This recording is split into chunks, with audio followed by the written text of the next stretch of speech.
da Ciranda, eu resolvi trazer um pouco uma leitura de um filósofo que todo mundo conhece perfeitamente, que é Michel Foucault, que escreveu uma bíblia sobre a sexualidade, que eu acho maravilhosa, que é a História da Sexualidade. Entretanto, antes mesmo dele escrever esse livro, né, ele escreveu A História da Loucura, onde ele, de forma muito sutil, aborda não apenas a questão da loucura em si, o que era chamado não apenas a questão das psicoses, mas a loucura. Tudo que era fora da norma era considerado loucura. E, evidentemente, as questões referentes à sexualidade, a partir do século XVIII, desculpe, a partir da Idade da Razão, tudo que dizia respeito a esse campo, se não estava na norma, era considerado louco. Tudo que fugia à norma, já no final do século XVIII, início do século XIX. Mas é claro que é meados do século XIX que realmente a questão da sexualidade vem para a boca de cena e tanto a medicina quanto o campo do direito passam a, de certo modo, legislar sobre a questão dos corpos, né, e das práticas. Então, Michel Foucault, ele tinha lido exaustivamente tanto André Gide quanto Proust, né? Quando ele ainda era bem jovem. E se a gente tiver tempo de ler um pouco sobre a biografia dele, do Michel Foucault, ele era de uma família abastada, de médico, né? Uma família de tradição no campo da medicina. Ele se interessa pelo estudo da medicina do ponto de vista, não enquanto médico, mas do ponto de vista da filosofia. Então, a filosofia passa a ser um instrumento de leitura dele, dos acontecimentos que o cercam, de forma muito voltada, eu diria, para aquilo que era a sua própria sexualidade. Ele, durante muito tempo, ele luta contra os seus impulsos sexuais. Ele tinha muita dificuldade de aceitar a sua condição sexual. Ele leva um tempo para ele, de fato, poder aceitar quem ele era, né? E, nesse sentido, e por isso eu estou falando aqui, né, que ele lê Gide e Proust exaustivamente quando jovem, porque esses dois autores, evidentemente, na leitura desses dois autores, dessa personalidade, esse personagem, melhor dizendo, que foi Oscar Wilde, que foi a primeira figura a tornar o primeiro artista, o primeiro homem das letras, o primeiro intelectual a, de certo modo, tirar do armário, tirar das trevas, tirar das sombras a questão da sexualidade e exibir isso publicamente. Então, esses dois autores, Gide e Proust, de certo modo, se miram em Wilde, sendo que Proust sempre prezou a discrição, sempre teve muito medo de exibir aquilo que Wilde colocava em alto e bom som, e tanto que ele, hoje em dia, Oscar Wilde, hoje, nos tempos do século XXI, é um autor e uma figura de muita importância para o movimento LGBTQI+, porque é considerado o primeiro a dizer o nome, né, da sua sexualidade, desse amor, né, que era condenado no século XIX, na era vitoriana, que ele viveu até as últimas consequências, né? Então, essa leitura desses autores forneceu consistência ao Foucault para o seu pertencimento à cultura gay, coisa que fica bem evidente na correspondência que ele tem com um músico e amigo muito próximo, Jean Barraquer, durante os anos 50. Muitos códigos, referências, humor, enfim, uma gama de elementos vai inscrevê-lo nessa cultura, inclusive usando o feminino para se dirigir aos seus companheiros, aos seus amigos, né? Eles se tratavam no feminino. As cartas a Jean Barraquer evidenciam uma profunda confiança e alegria, até que, em 1956, Jean rompe a amizade com Foucault, deixando ele profundamente desamparado. Quer dizer, o que eu entendo é que, nesse período, de certo modo, Foucault tomando, né,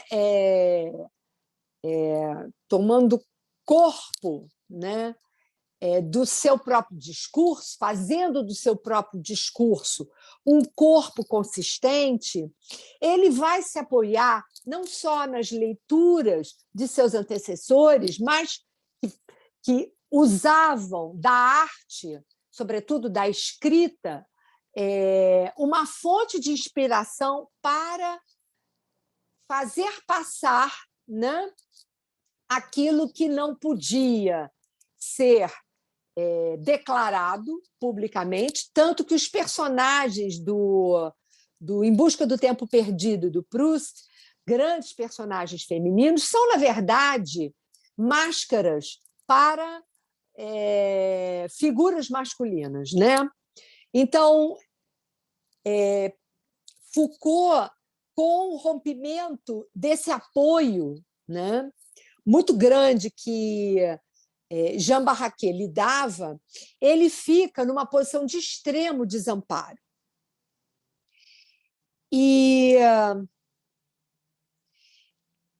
Porque, na verdade, antes dele começar essa amizade com Barraquer, ele era alguém em profundo conflito com a sua homossexualidade.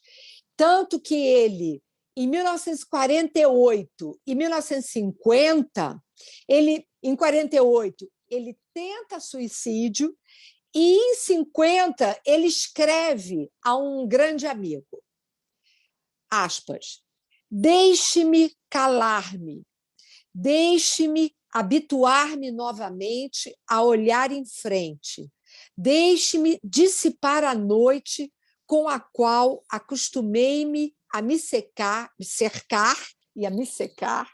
O ato falho é pertinente, porque ele se vê sugado por isso, em pleno meio-dia.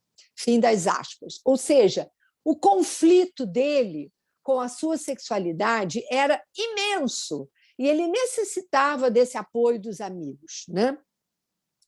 Seu médico, ele procura um médico, ele é levado por seu pai a ver um psiquiatra especialista nessas questões referentes à sexualidade. Seu médico, doutor Etienne, é quem evita que ele se mate.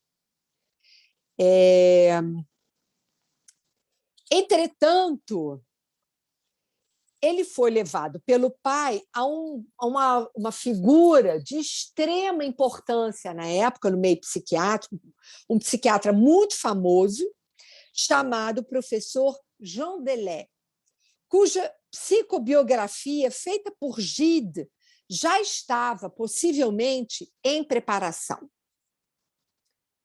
Foi um momento bem difícil para Foucault. Pensou-se numa internação no Hospital Sainte-Anne. E foi provavelmente Louis Althusser, outro grande amigo, que passou por experiência semelhante alguns anos antes, quem evita que isso aconteça, quem evita essa internação. Foucault pensou em fazer uma psicoterapia, mas não levou muito tempo nessa empreitada. Mais tarde, ele fica obcecado pela questão.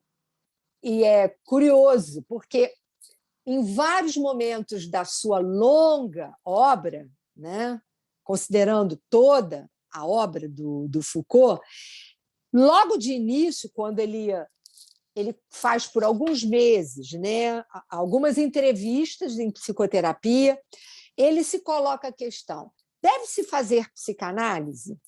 E essa é uma questão que, de certo modo, perpassa toda a sua obra. Ele se torna alcoólatra, faz tratamento, teve uma série de distúrbios nervosos, tudo em função de sua enorme dificuldade em aceitar a sua homossexualidade. Porque também a gente não pode esquecer que, inclusive durante a década de 40, início da década de 50, a questão da homossexualidade era, na verdade, criminalizada, né? Então, isso era um grande problema para ele, né? E foi, nesse período, atormentado com suas mudanças de humor e confrontado com a psiquiatria na pessoa de seu eminente médico, que ele resolve fazer uma formação voltada para a psicologia e a psiquiatria. Então, ele vai se dedicar na formação da psicologia ao estudo da psicologia e da psiquiatria. Ele faz isso conjuntamente. Ele obtém seu diploma do Instituto de Psicologia de Paris em 1952 e um diploma de psicopatologia, porque ele vai justamente, e isso vai dar origem a uma outra obra mais adiante, ele vai estudar as figuras psiquiátricas pensadas e internadas no manicômio judiciário, né? Então, essas figuras dos grandes criminosos exercem sobre ele um enorme fascínio. Ele fica apaixonado, isso achei engraçado, pelos testes de Rorschach, os quais ele vai aplicar em seus colegas da École Normale. E deles fará assunto de suas aulas, também posteriormente, em Clermont-Ferrand, na década de 60. A questão de criar uma subjetividade onde se pudesse reinventar a si mesmo, um sujeito autônomo, esteve presente no fim da vida de Foucault. Entretanto, a resistência foi sua, sempre presente, né?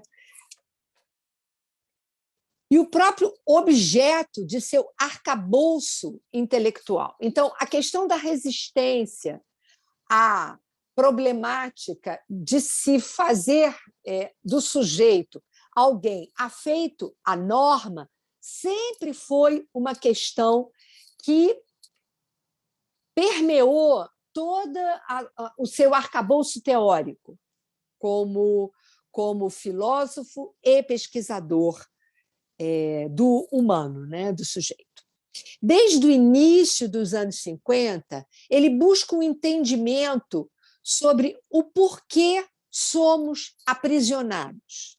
E aí entra toda uma dialética que se inicia a partir desse questionamento e que vai depois dialogar com a teoria de Freud, mas, sobretudo, com a teoria de Lacan sobre o problema da neurose, a neurose como sendo um aprisionamento, né, do sujeito a não só a questão edípica, mas as regras, né, da cultura, as normas da cultura.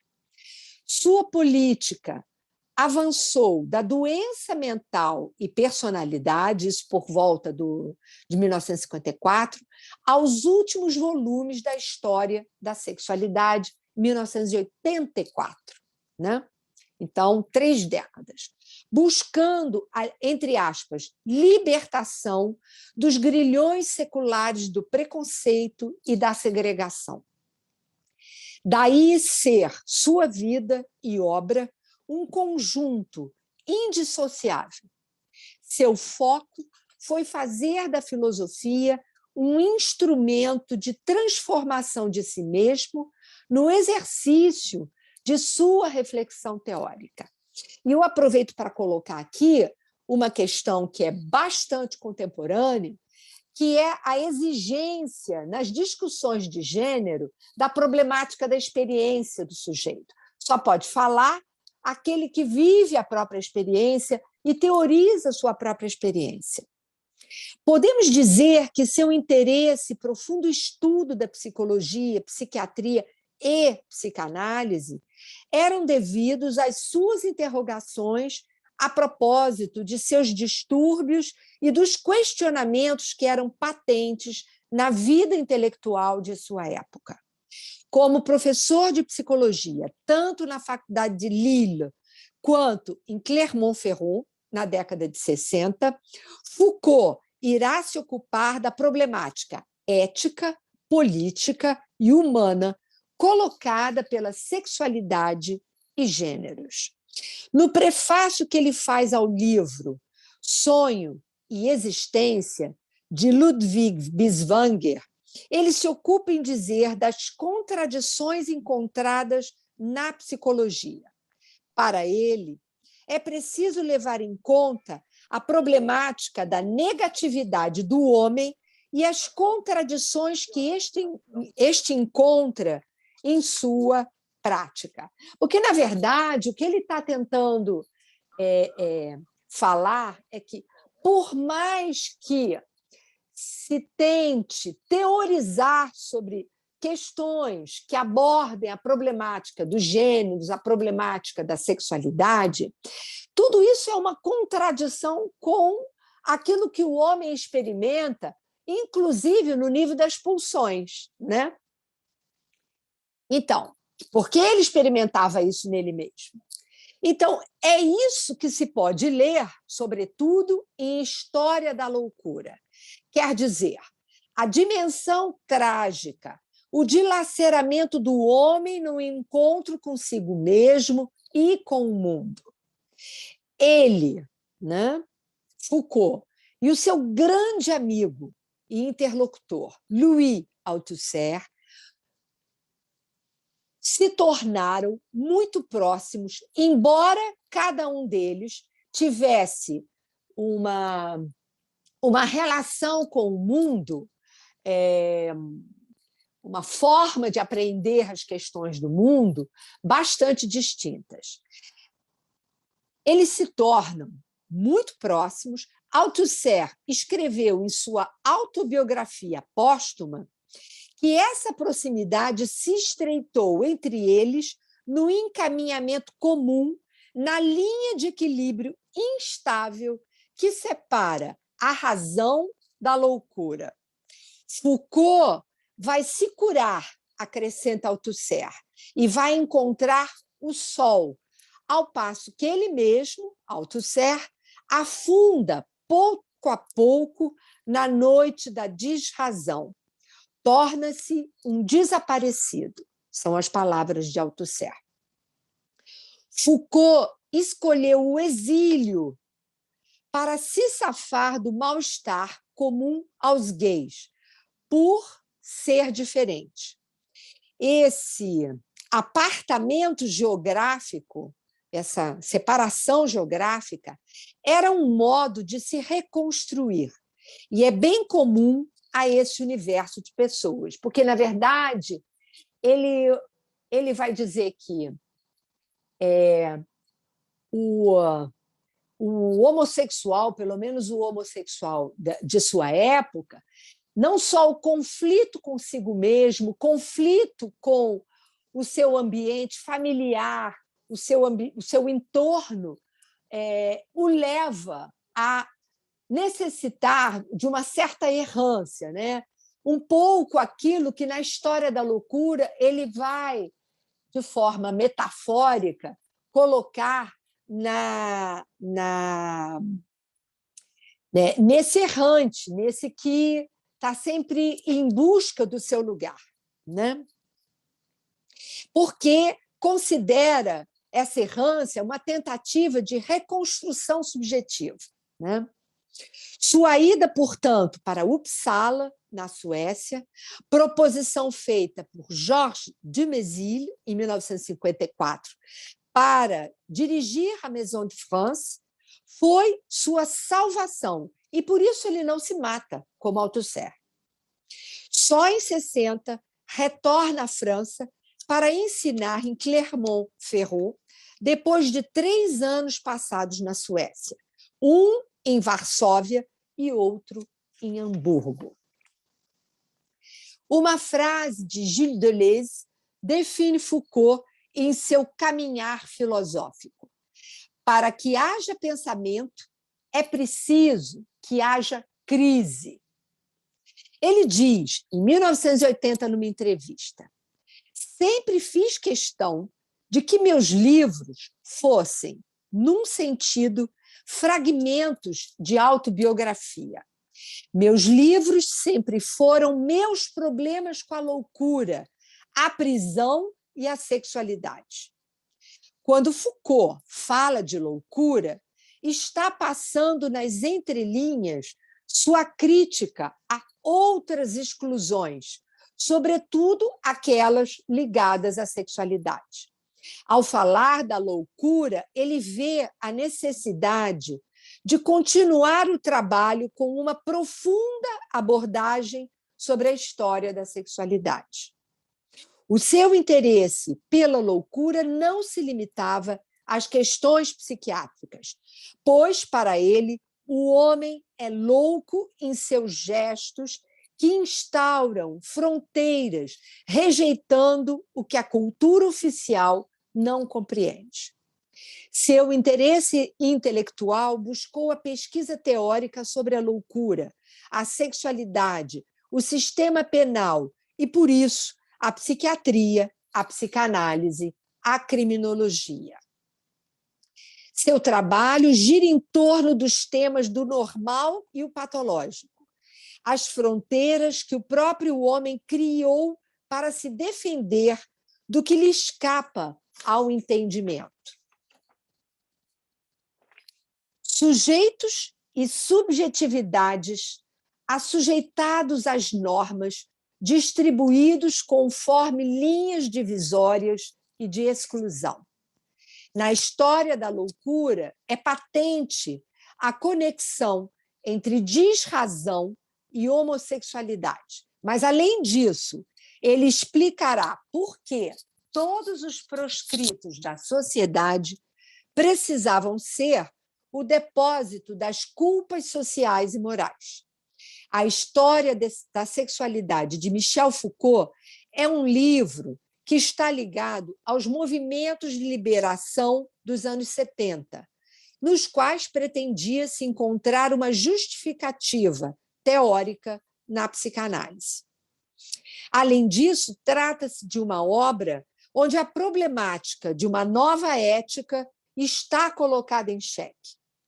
Querendo contestar os discursos políticos sexuais, Foucault critica a psicanálise por achar que essa doutrina estava no pano de fundo de certas posições contrárias aos movimentos de liberação sexual. O psicanalista seria, e aí ele faz uma crítica ácida, né?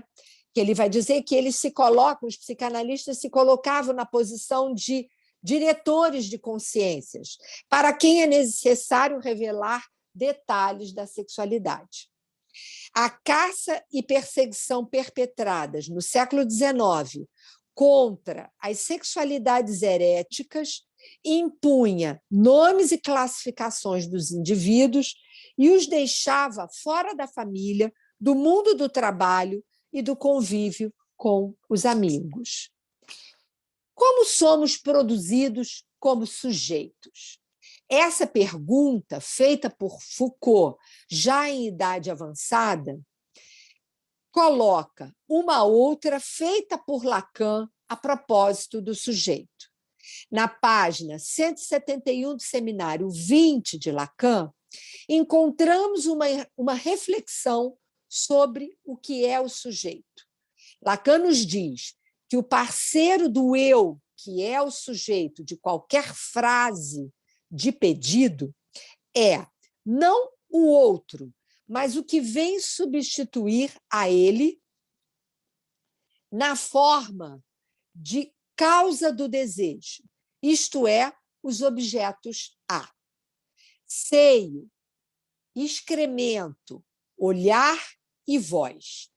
Estes objetos são substitutos do outro e se fazem causa do desejo. E o sujeito os reclama e representa exatamente porque não há relação sexual. Há apenas corpos falantes. O mundo do ser cheio de saber é apenas um sonho do corpo enquanto falante, pois não existe sujeito conhecedor. Para todo ser falante, a causa do desejo é, estritamente, quanto à estrutura, equivalente à sua dobradura, quer dizer, ao que Lacan chama sua divisão de sujeito. O mundo é simétrico ao sujeito. O mundo, disso que Lacan chama da última vez de pensamento, é o equivalente, a imagem e espelho do pensado. É mesmo por isso que nada houve senão fantasia quanto ao conhecimento, até o advento da ciência mais moderna. Mais adiante, Lacan continua e nos diz: tratar-se de um funcionamento em espelho e que o outro só se mostra ao sujeito enquanto há tracinho sexuado, e que tudo o que foi suporte, substituto do outro na forma do objeto do desejo, necessariamente é a tracinho sexuado. Quer dizer, na verdade, o que eu estou entendendo é que o Lacan, no Seminário 20, e isso foi, para mim, assim, outra chave interessante para a gente pensar a questão da sexualidade, a colocação em perspectiva da problemática dos gêneros, que quando você fala de sexo, você fala de corte, você fala de perda, e que, portanto, o gênero é sempre algo que está em movimento. Sempre haverá, a partir do momento que o discurso vai sendo elaborado, e porque os gêneros são efeitos de discursos, né, dos discursos que eles são contemporâneos, né, os gêneros vão sempre ser múltiplos, enquanto que a sexualidade é sempre corte, né? É isso que se repete. A sexualidade é corte. Então, ele diz: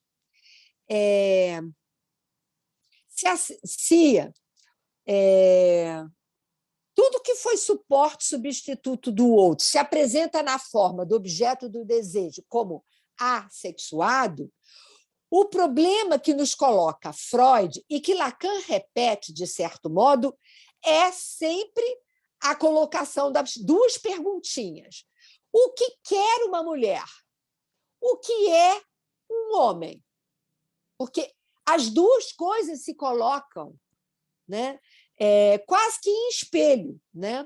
E a gente pode acrescentar: o que o homem, em seu compromisso com o falo, pretende extrair de sua abordagem de um corpo que nunca lhe dá inteiramente aquilo que ele nele busca? Essa é a pergunta que eu acho que é preciso colocar aqui. E, seguindo ainda Lacan, na página 178, ele diz o seguinte: o real é o mistério do corpo falante. o mistério do inconsciente. E isso nos faz entender que o corpo está afeito e feito de inconsciente, totalmente dependente de um real que não se assujeita nem ao imaginário, portanto, nem o que se diz dos corpos, nem ao simbólico, ou seja, aquilo que disso a gente consegue simbolizar, desse real. Daniel Ribon, comentando Foucault em A História da Loucura, quer dizer, ele vai comentar no seu texto Reflexões sobre a Questão Gay, ele vai fazer um comentário sobre Foucault na História da Loucura. Ele lembra que Foucault teria dito que a nossa sociedade ocidental contemporânea estimula que se fale, e muito, dos sonhos, das pulsões. Enfim, quase exige uma verborragia e exposição física de corpos falantes. A psicanálise seria, para ele, apenas um dos saberes e praxes que se teria na fala o estabelecimento do jogo entre falar de si e a própria sexualidade como lugar da verdade sobre si mesmo, superando as forças do recalque. E aí, de novo, eu trago essa reflexão da contemporaneidade, desses discursos dos especialistas, daqueles que se ocupam da questão dos gêneros, né?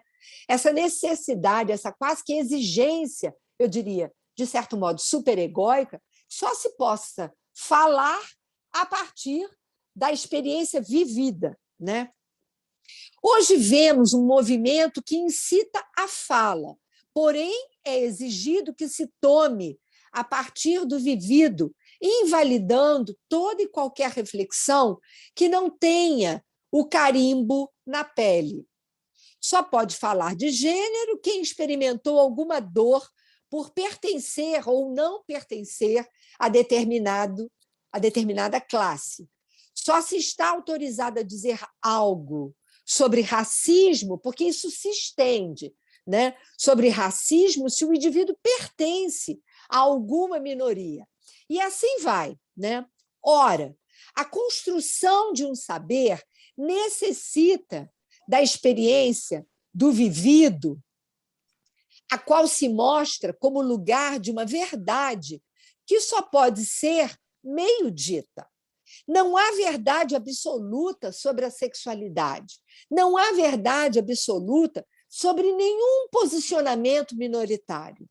Só no quadro de uma análise onde muitas transformações se deram entre o século XVII e o século XIX, na qual surge uma espécie de simbólica do sangue e vai a uma analítica da sexualidade, é que se pode compreender aquilo que, me parece, Foucault nos traz a partir da sua obra máxima, História da Sexualidade, e que eu recomendo para que a gente possa avançar nos nossos estudos lacanianos sobre essas questões que nos são contemporâneas. Vocês veem que eu não trouxe nenhuma resposta, só reflexões para a gente pensar. Será que dá para a gente passar alguma coisa dos vídeos que eu selecionei da internet cuidadosamente, Alexandre? Será que a gente ainda tem um tempinho? Sim. O que você considera aí? Porque eu estou sem o meu computador, então eu não estou vendo. Eu vou passar aqui e aí a senhora vai ver na tela. Peraí. Tá bom, beleza. Ok.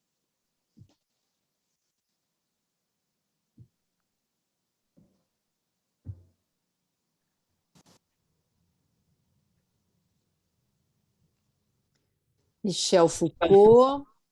Aí a biografia dele, né? Na sequência. Pode passar. Peraí. Vou passar. Vai tomar muito tempo, não vai, não? Esse é o de meia hora? Deixa eu ver aqui. Respondendo à primeira pergunta, quem foi Michel Foucault? Nascido numa... Essa é a biografia. Essa é a Tem 12 biografia. minutos. Vocês querem ouvir a biografia que é longa ou vocês querem o outro de 13 minutos? Que é ele falando. É ele entrevistado Acho melhor o de pelo... 13 minutos, né? Então, vamos passar o de 13 minutos. Não, tem razão, Cecília, para a gente poder... para ter debate. Mas pode enviar esse depois para a gente? A gente pode ter esse depois. Yes! Eu queria ver. Obrigada. É maravilhoso. Todos esses vídeos que eu selecionei me deram uma trabalheira danada. A sorte é que eu tenho uma professora que é uma monstra na internet, e ela me ajuda a montar essas coisas todas, porque eu sou burra, vocês sabem que eu sou analfabeta, né? Nessas coisas eu sou analfabeta. Esse vídeo aqui tem 12 minutos, né? É esse mesmo, é maravilhoso, é maravilhoso, pode passar. Então, vou passar. Dá para mandar os links dos vídeos? Vai mandar. Eu tenho alguns, mas eu acho que esse não tem da biografia. E filosofia. Recebeu o apoio da mãe, mudou-se para Paris em 1945 e antes de dar início ao seu projeto, foi aluno do filósofo Jean Hippolyte, que lhe apresentou a obra. Não é esse, é esse. É esse. Esse tem 3 minutos e 30. Esse é a entrevista do Umberto Eco. Tá.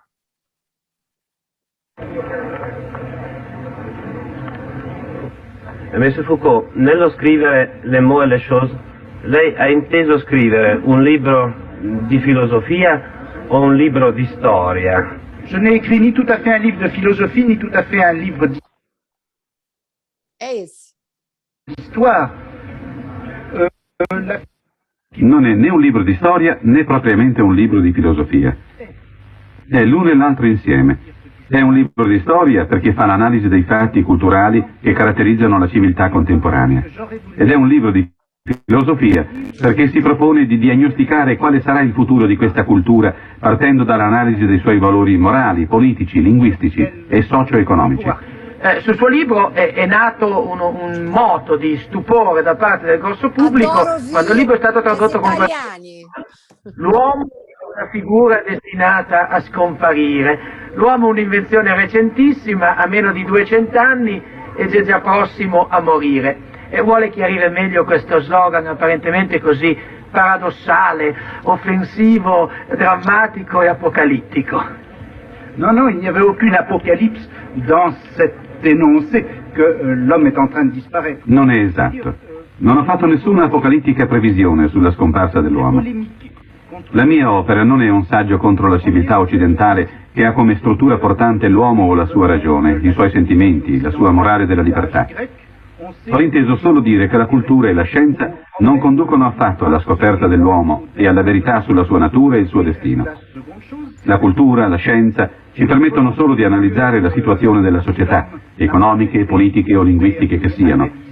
Tanto è vero che in questa nostra età della scienza, nel rapporto morale e politica, è la politica ad avere la meglio. Il suo libro ha suscitato una reazione robusta e indignata di Jean-Paul Sartre. No, è stato un fatto vivacissimo che ha alimentato le cronache della cultura francese, quindi vorrei le sue impressioni su questo episodio culturale. Vous autres en Italie, vous avez la chance d'avoir connu des partis de gauche. Voi italiani avete avuto la fortuna di essere stati in diretto contatto con movimenti di sinistra, cattolici o laici che siano, che hanno costruito per voi fermenti culturali positivi. La sinistra italiana è anticonformista, sempre attenta al discorso culturale, non è dogmatica. In Francia invece le sinistre, diciamolo pure cinicamente, hanno sempre optato per i buoni sentimenti e per l'ignoranza. In Francia chi si schiera dalla parte della conoscenza, rigoroso e di tecnico che c'è, è subito tacciato dal Partito Comunista. Se você vai compartilhar esses links, talvez fosse interessante a gente simplesmente abrir para os debates, porque eu acho que talvez, né, as pessoas queiram falar, senão a gente vai perder aquilo que eu trouxe, vocês não acham, não? Que sabe. O momento é seu, você escolhe. Eu acho que talvez seja mais interessante, porque como vocês vão receber, o Alexandre vai passar para quem quiser, talvez não tenha muito sentido a gente ouvir, que é maravilhoso, diga-se de passagem, escutá-la é maravilhoso. Mas tudo que ele está falando nessa entrevista diz respeito à questão do desaparecimento do sujeito, eu diria quase que profético. As coisas que ele diz ali nos tocam particularmente a nós analistas lacanianos. Mas talvez fosse interessante a gente tem pouco tempo, né? A gente discutir um pouco as coisas que eu trouxe. Eu queria ouvir vocês, queria que vocês pudessem me ajudar. Olha, eu posso começar dizendo que eu estou absolutamente abismada, porque eu não tinha ideia do nível de sofrimento desse homem. Uhum. Quem escreve o Ensaio da Loucura do jeito que ele escreveu, alguma loucura passou por ele, mas o cara que é filósofo, passar a vida nessa errância, me chamou a atenção, assim. Vocês sabem que ele morre de AIDS, né? Morre de Sim, AIDS, foi um dos primeiros, uma das primeiras figuras públicas no mundo a ser declarada morte por AIDS. Foi um dos primeiros. Incrível, né? A questão da não aceitação com o outro, que coisa, não se aceitar em hipótese alguma, tendo passado a vida estudando isso, falando disso. Mas, Cecília, a partir do momento... É muito impressionante. É isso que eu queria conversar, porque a escrita salva. Salva, sem dúvida. Entende? A obra... Assim, ele passa a vida sofrendo muito, até o final. Até o final. Numa errância. Menos, eu acho que um pouco menos, porque ele começa, como ele vai à frente do movimento todo, né, de emancipação do homem, não dos homossexuais, porque isso que é bacana no discurso dele.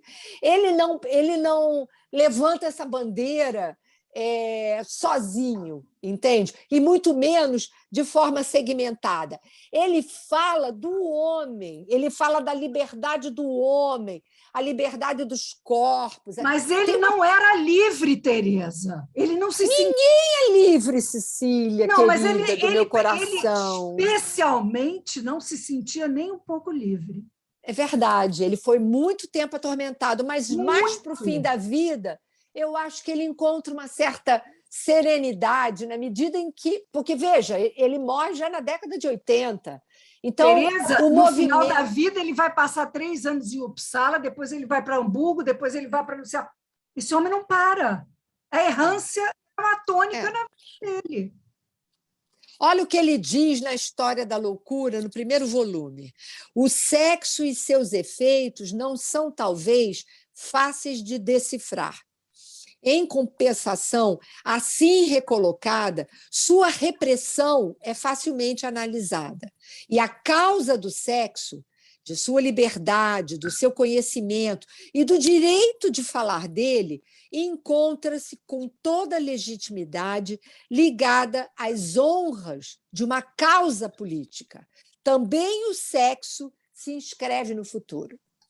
História da sexualidade, não da loucura. Desculpa, falou história da sexualidade. Desculpa, história da sexualidade. É interessante, Tereza. Com isso aberto. É interessante, porque atualmente se o apresenta como filósofo, mas ele não se considerava filósofo. Exato. Ele dizia que ele não... Ele tem uma entrevista também, onde ele diz Exato. Com o que os filósofos se preocupam, e ele não tem o mesmo objeto que os filósofos, justamente. E também numa tentativa de não ser aprisionado numa categoria. Ele vai dizer que ele vai tratar com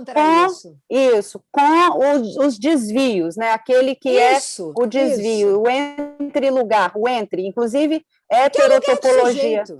Exatamente. É o sujeito.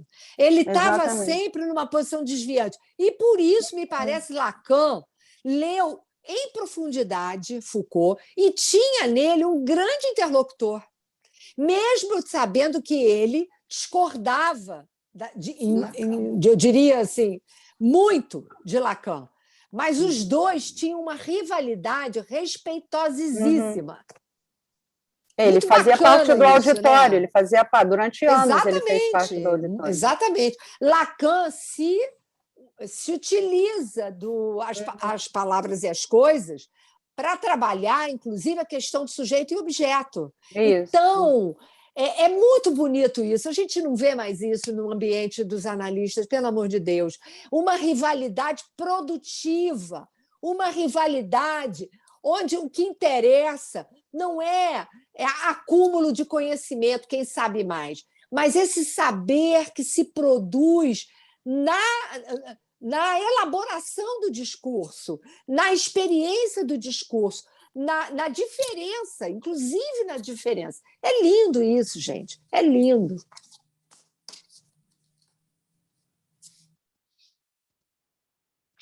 What else? Who else? A Lilian estava levantando a mão, ela queria fazer uma pergunta, eu acho. Sim. Lilian, você está aí? Estou aqui. É o seguinte, o que eu ia colocar era, a partir do que Cecília Bretas colocou, mas Darlene conseguiu falar o que eu ia dizer. Em relação a Cecília, é que essa surpresa dela, quando ela fala que Foucault, embora um filósofo, um intelectual de alta, vou dizer assim, usar um termo patente, vamos dizer assim, mas que ela se surpreende por essa questão de ser um sujeito errante, vamos dizer, no seu sofrimento. E aí a gente para e pensa assim, mas a partir de quando a intelectualidade é algum passaporte para abraçar o sofrimento? De jeito nenhum. Desculpe, falhou. Depois de passaporte, Lilian. Não, eu digo assim, a partir de onde a gente pode achar que a intelectualidade é algum passaporte que nos propicia impedir o sofrimento. Exatamente. Isso vai em contra aquilo que tudo que a psicanálise é. Mas ele faz da errância um modo de vida. Aí que está. Então ele... E também a gente tem que entender a questão do momento histórico. Naquele momento, exatamente, ele era o número 1 de um movimento da diferença. Então, isso que Darlene aqui, que ele fazia parte desse resto social. E fazer parte de um resto social, você pode ter intelectualidade que tiver. Isso não te garante não sofrer. E o sofrimento é parte da constituição subjetiva. Sem dúvida. Então, sem dúvida. E é isso que a psicanálise trabalha. Ele vem justamente nessa quebra de sentido. E se você parar e pensar em relação ao que é o conceito de sujeito para a psicanálise e para a filosofia, ou para outros campos do saber, é totalmente diferente. Né? O sujeito é esse lugar, é esse entre, é esse efeito de uma linguagem. Exatamente. Não é ele vai produzir a sua obra a partir das sombras. Exatamente. Ele fala isso. E, na verdade, assim, o efeito disso é o que ele deixa a partir da sua obra. Né? E que a gente absorve isso. Então, eu acho que a isso a gente tem que ficar muito atento, porque o sujeito da psicanálise não é o sujeito do conhecimento intelectual. Exatamente. Lacan, logo no início de sua obra, é o que ele pontua. Então, a gente, como analista, nós não podemos cair nesse pensamento, temos que ter muito cuidado, porque, senão, a gente está num sentido contrário do que pensa a psicanálise. Só queria fazer essa observação. A sua observação a ele um bom analista. Mas ele recusava a psicanálise. Pois faltou a ele um bom analista para ele dar conta do... Veja bem, ele recusava a psicanálise para ele.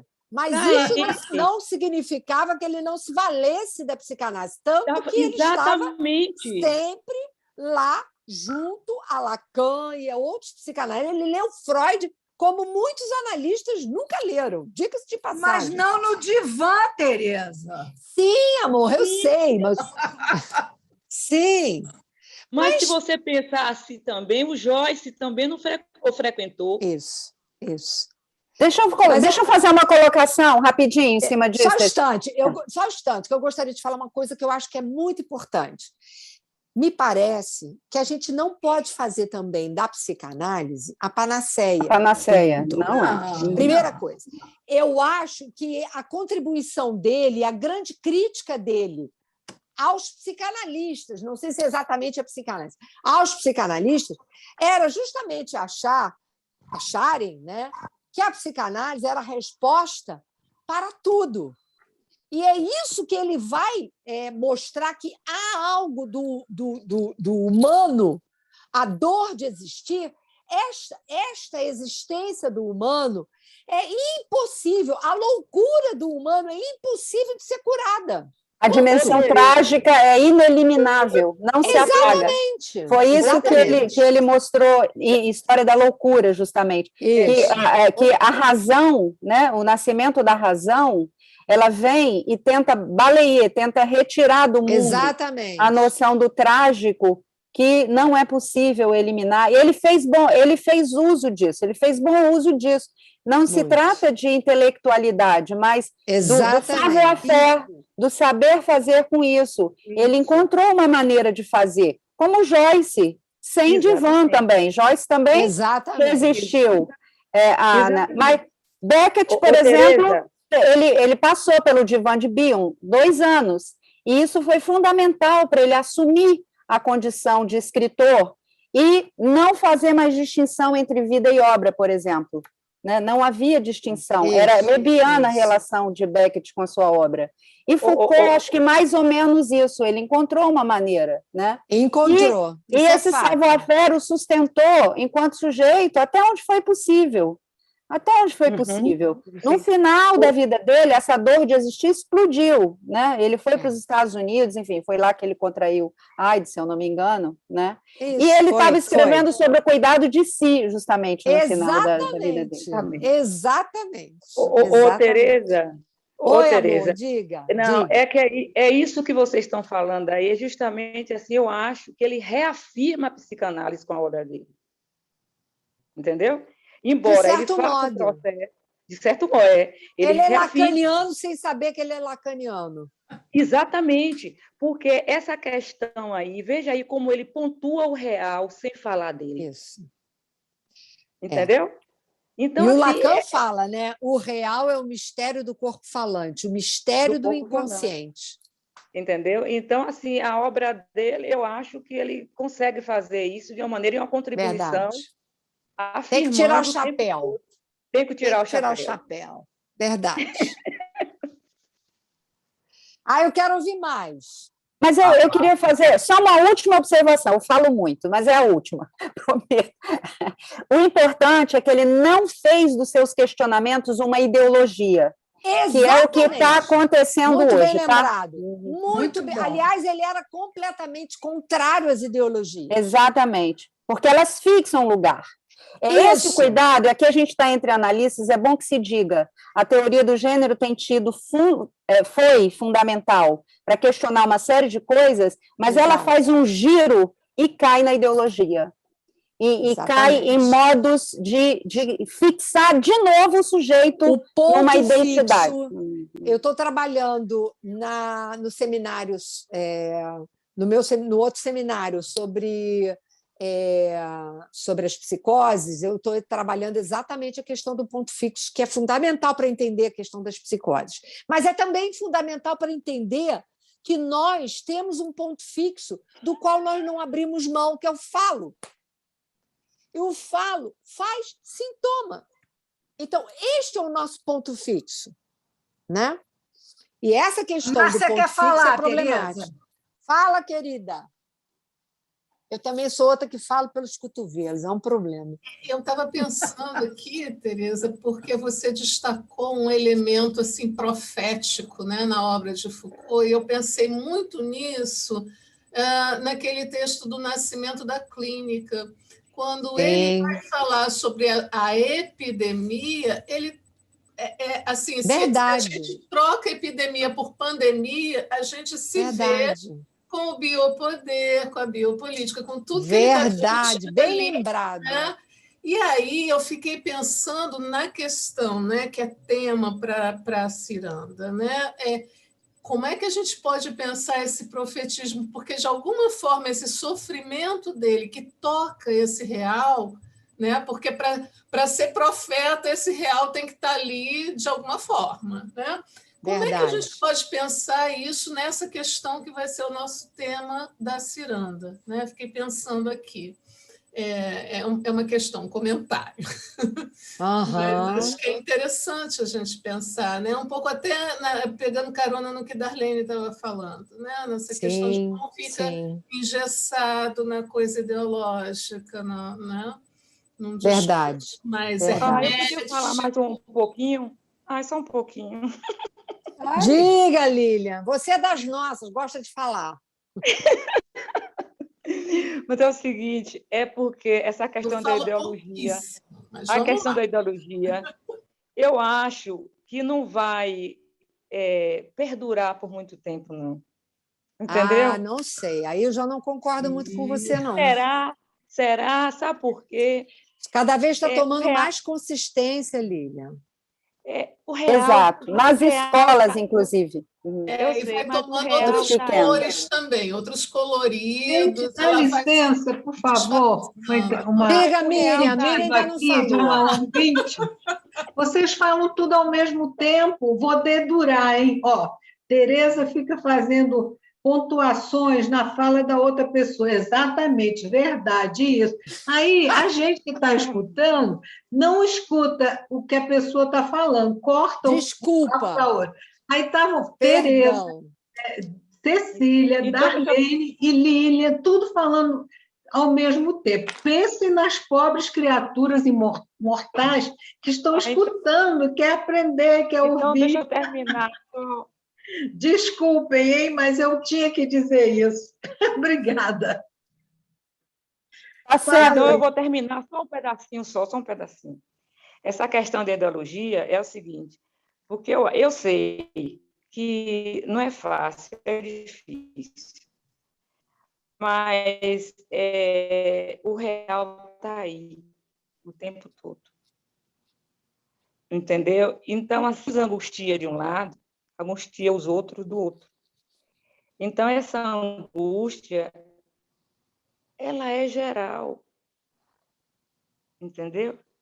Assim, eu penso assim, eu acho que a psicanálise tem instrumentos, tem elementos que pode dialogar de uma forma profunda, entendeu? E outros campos do saber vão se utilizar dessas bases psicanalíticas. Eu acredito nisso, porque até agora passou por guerras e tudo mais, e ainda persiste. Eu acho que a psicanálise ainda vai contribuir muito. Mas depende dos analistas, né? Porque os analistas são sintomas, né? O que é o psicanalista? Lacan diz isso, né? Passa por esse aí. Lugar de desejo, né? Esse lugar de desejo. Fora, dentro dos 7, na psicanálise de intenção e na psicanálise de extensão, né? Os movimentos surgem, esse real atravessa, mas os encontros que nós estamos fazendo aqui, que outras linhas dentro da própria psicanálise também fazem, e outros fóruns, entendeu? Então, eu acho que não dá para desesperançar assim, não. Eu acho que a psicanálise está no momento de escuta. A gente vai ter que treinar ainda mais um pouco, muito mais a escuta, e isso, a psicanálise é o espaço dela, entendeu? é um momento difícil, mas eu acho que tem possibilidade, que é uma opinião, né? Mais alguém quer falar? A Miriam.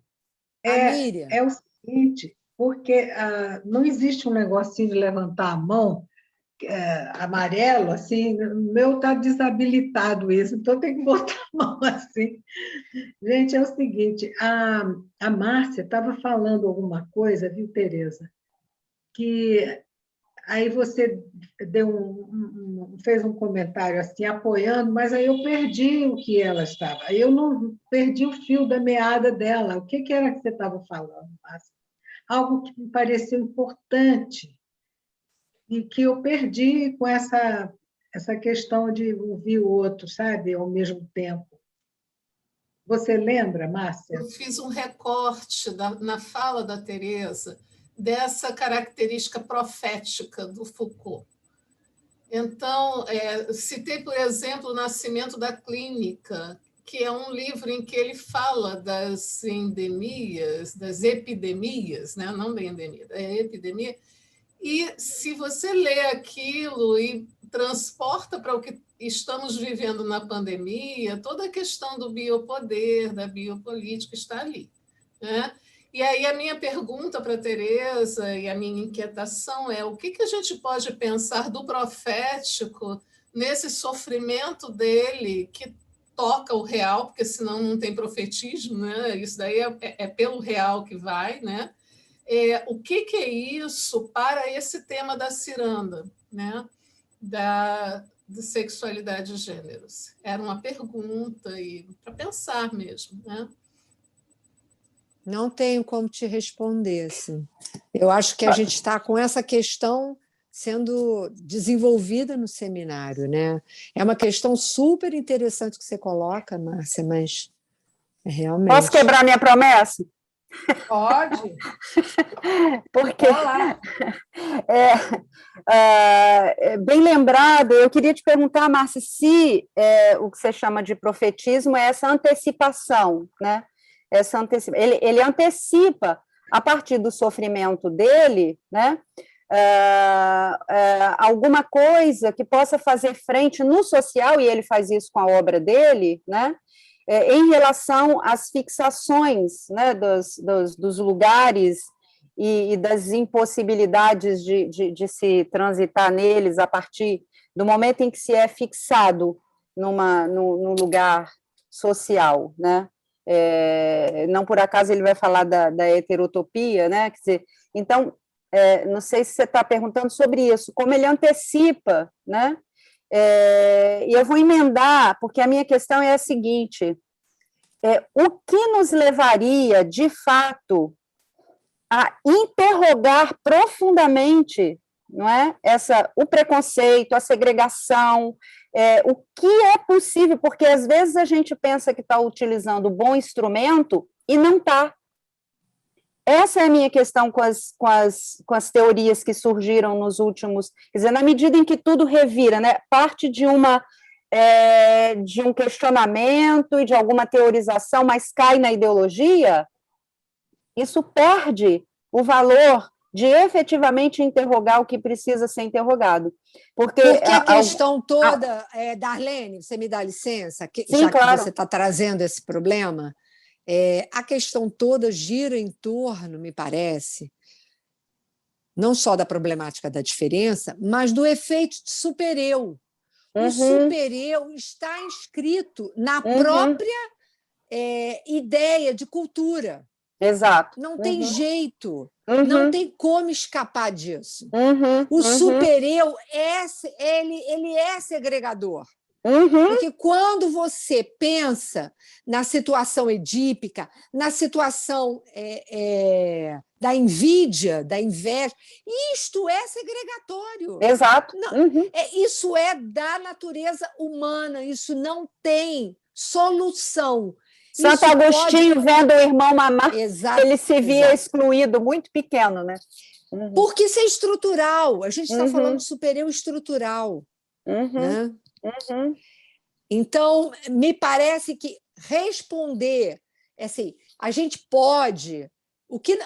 o que me parece que é antecipatório e que é bacana na obra do Foucault, e que eu acho que é um aprendizado para nós analistas também, é que, de algum modo, a experiência, sempre a experiência de discurso, porque a experiência de discurso ela recorta os corpos.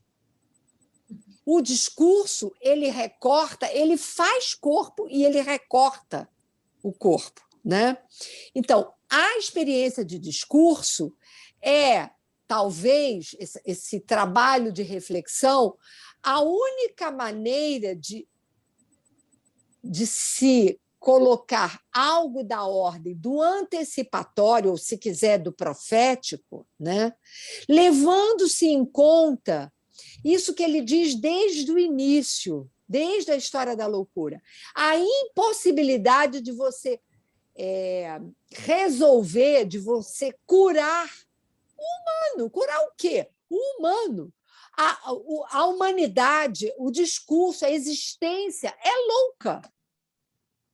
Os modos de se relacionar com o outro, isto é louco, necessariamente louco, o que não quer dizer psicótico.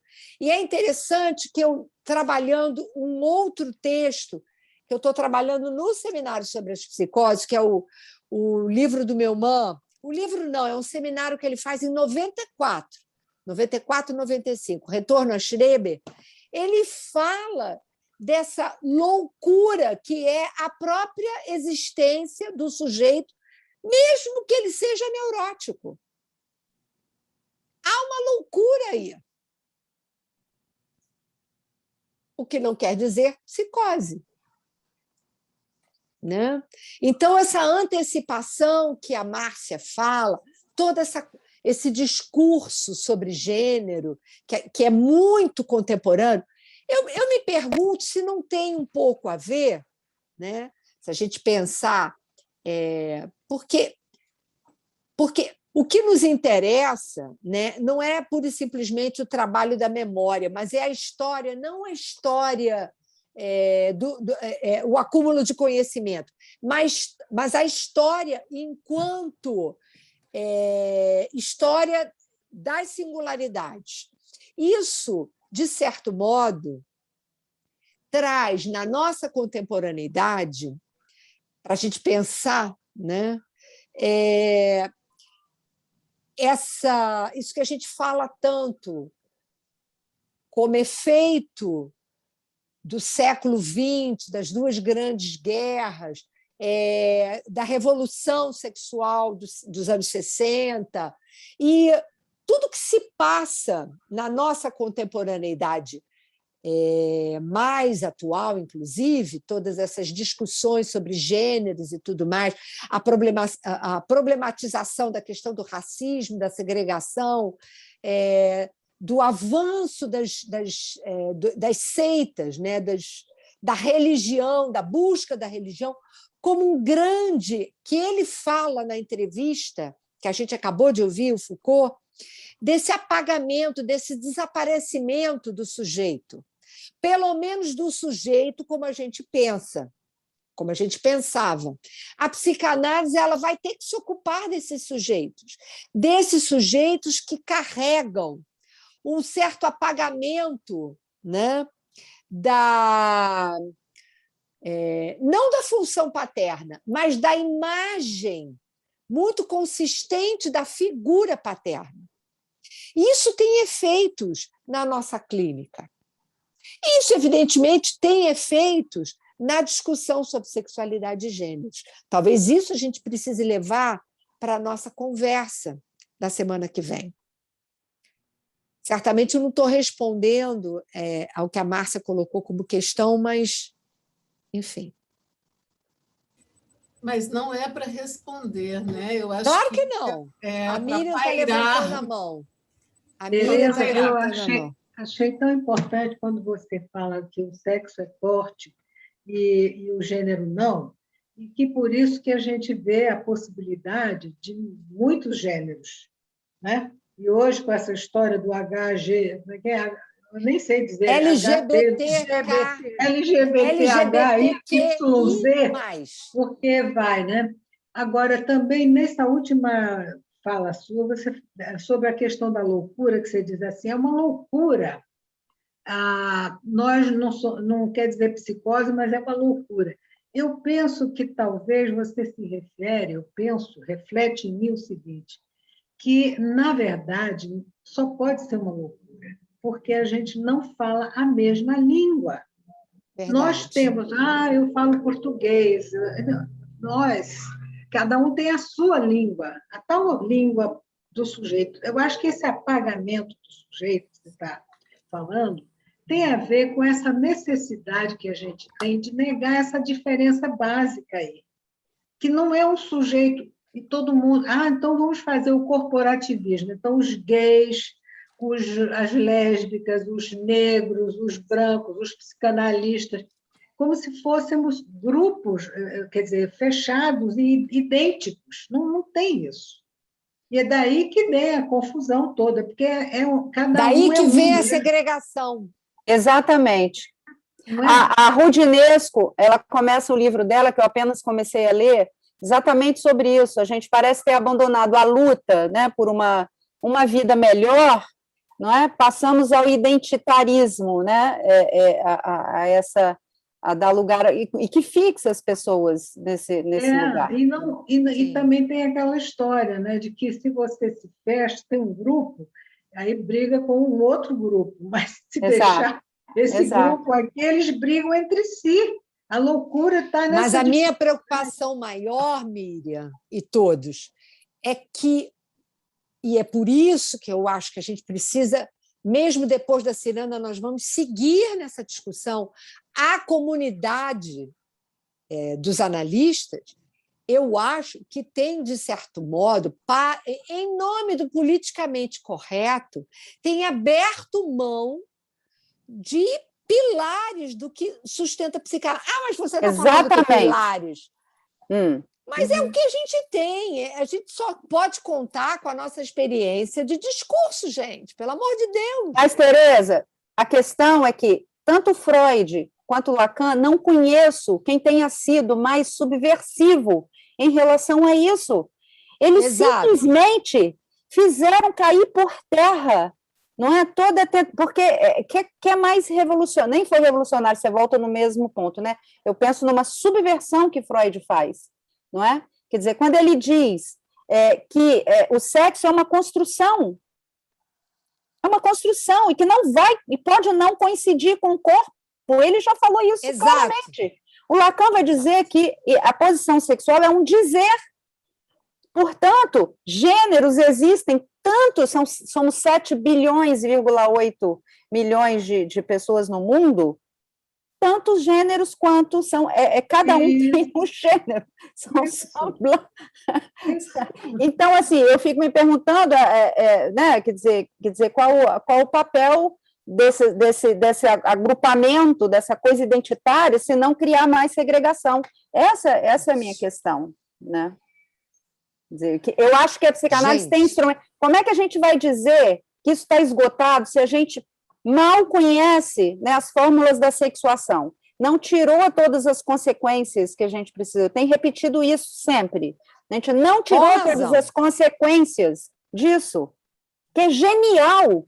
É genial isso que Lacan traz.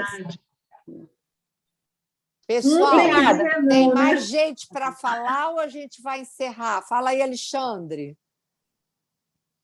Não tem mais gente para falar. Eu só queria ver uma coisa, porque o vídeo está muito pesado, eu não vou conseguir mandar. Será que dá para a gente passar ele, pelo menos os 16 minutinhos, ou é muito? Vocês querem ver qual? Eu vou precisar ir.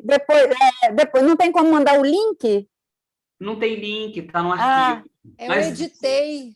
Se passar aqui, vai ficar gravado. Então, pode ver. Qual é o vídeo que você quer passar? Esse pequeno? Na internet tem essa entrevista, Tereza. O da entrevista? Na internet eu já assisti há tempos No atrás. YouTube, assim? Ah, então tá. Então, se tem, dá para buscar depois. Tem no YouTube, tá tudo no YouTube. Eu tirei tudo no YouTube. Então, pronto, então a gente entra no YouTube. Você manda só o nome dos vídeos, Alexandre. Aí a gente procura no YouTube. Eu tenho vários também, toda vez que eu... Tem Foucault por ele mesmo, tem vários. Né? Então... História da loucura, você coloca História da loucura, tem Foucault falando sobre a história da loucura. Hoje em dia fica fácil. Tereza, a ciranda semana que vem Isso. Vem. Sexta e sábado. Sexta e sábado. Mas não é o dia inteiro, não.